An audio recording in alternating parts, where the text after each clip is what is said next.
ఈరోజు వంశీని అరెస్ట్ చేసిన తీరు, వంశీ మీద పెట్టిన ఫాల్స్ కేసు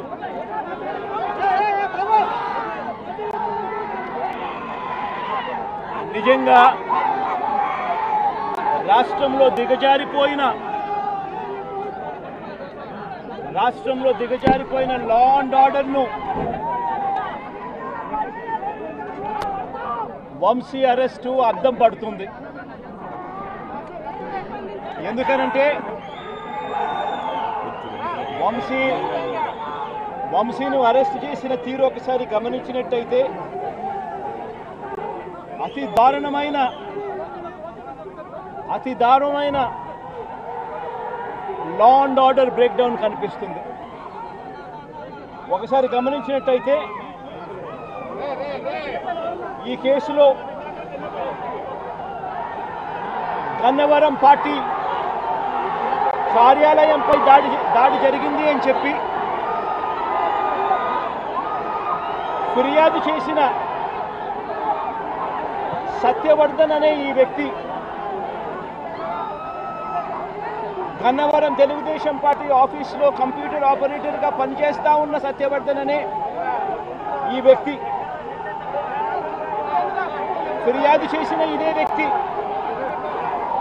సాక్షాత్తు తానే జడ్జి గారి సమక్షంలో జడ్జి గారు ఇచ్చిన సమన్లకు పోలీసుల ఆధ్వర్యంలో ఆ సమన్ను అందుకొని జడ్జి గారి దగ్గరికి వచ్చి జడ్జి గారితో తానిచ్చిన వాంగ్మూలాన్ని ఒకసారి గమనిస్తే ఆ వాంగ్మూలంలో ఆయన చెప్పిన మాటలు ఏమిటి, చివరికి ఈరోజు వంశీ మీద పెట్టిన ఫాల్స్ కేసు ఏమిటి, ఇదే సత్యకుమార్ అనే వ్యక్తి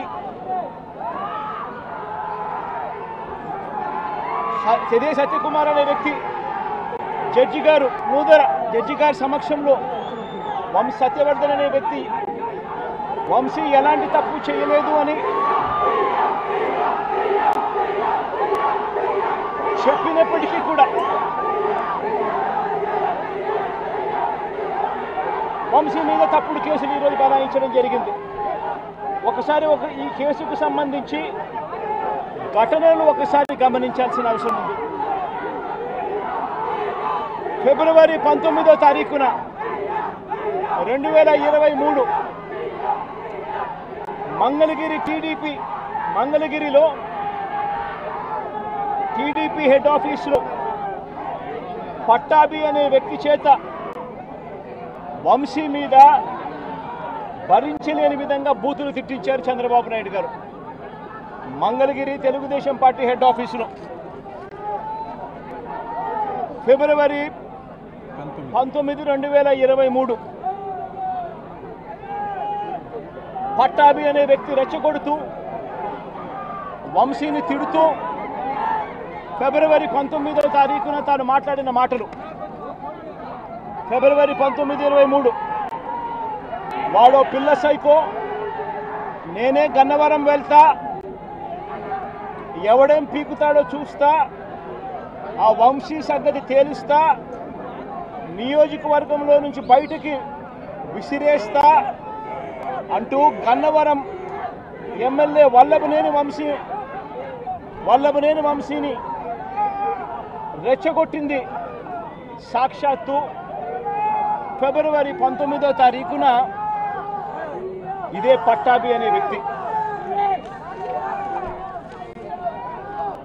అంతటితో ఆగకుండా ఫిబ్రవరి 20వ తారీఖున అంటే మరుసటి రోజు చంద్రబాబు గారు పట్టాభిని నేరుగా గన్నవరంకే పంపారు. గన్నవరంకే పంపి గన్నవరంలో ఆయన అక్కడికి వెళ్ళి గన్నవరంలో మళ్ళీ ప్రెస్ మీట్ పెట్టి మళ్ళీ వంశీని మళ్ళీ తిట్టి అదే గన్నవరంలో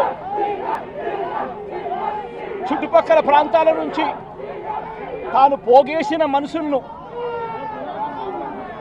తాను వెంట పెట్టుకుని ప్రెస్ మీట్లో మరొకసారి వంశీని తిట్టి ఒక ప్రొసెషన్గా వైఎస్ఆర్సీపీ ఆఫీసును అటాక్ చేయడం కోసం ఫిబ్రవరి 20వ తారీఖున ఇదే పట్టాభి బయలుదేరిన ఈ ఘటనలో ఇదే పట్టాభి ఫిబ్రవరి 20వ తారీఖున వైసీపీ ఆఫీసుకు తన మనుషులతో ప్రొసెషన్గా తాను అక్కడికి వెళ్ళి ఆ రోజు పార్టీ బయట ఉన్న ఒక దళిత సర్పంచ్ సీనయ్య అనే వ్యక్తిని కూడా పట్టాభి వాళ్ళ మనుషులు దాడి కూడా చేయడం జరిగింది. ఈ దాడి జరుగుతా ఉన్న నేపథ్యంలో ఉద్రిక్తతల మధ్య పోలీసులు కూడా నిర్వహించేదానికి విశ్వ ప్రయత్నం కూడా చేశారు. ఆ చేసిన విశ్వ ప్రయత్నంలో సిఐ కనకారావు, ఈయన కూడా దళితుడే, సిఐ కనకారావు తల పగలగొట్టి నిరోధించే కార్యక్రమంలో సిఐ కనకారావు తల కూడా ఇదే అల్లరి మూకలు పట్టాభి నేతృత్వంలో ఇదే అల్లరి మూకలు తల కూడా పగలగొట్టారు. ఇలాంటి ఉద్రిక్తతల మధ్య ప్రతిచర్యగా తెలుగుదేశం పార్టీ వాళ్ళు ఇటువైపున రావడం, ప్రతిచర్యగా వైసీపీ వాళ్ళు కూడా అటువైపున వెళ్లే కార్యక్రమం జరగడం, ఈ ఘటన జరిగింది. రెండు వైపులా ఆ రోజు పోలీసులు కేసు పెట్టారు. వైసీపీ ప్రభుత్వం అధికారంలో ఉంది, అయినా కూడా వన్ సైడెడ్గా కేసులు వాళ్ళ మీద పెట్టలేదు. రెండు వైపులా కేసులు పెట్టారు, రెండు వైపులా ఉన్న వాళ్ళ మీద కేసులు పెట్టారు.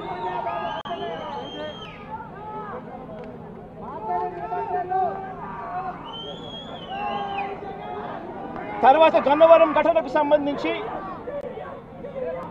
అప్పటి పోలీసులు సుమోటోగా టీడీపీ పార్టీ మీద, వైసీపీ పార్టీకి సంబంధించిన వాళ్ళ మీద, ఇద్దరి మీద కేసులు పెట్టారు. ఇదే సమయంలో టీడీపీ వాళ్ళు 3 కంప్లైంట్స్ కూడా ఇచ్చారు, అవి కూడా తీసుకోవడం జరిగింది. కానీ ఈ ఘటనలన్నీ కూడా టీడీపీ ఇచ్చిన కంప్లైంట్స్లో కానీ, ఆ రోజు ఇచ్చిన కంప్లైంట్స్లో కానీ, పోలీసులు పెట్టిన కేసుల్లో కానీ ఎక్కడా కూడా వంశీ పేరు లేదు.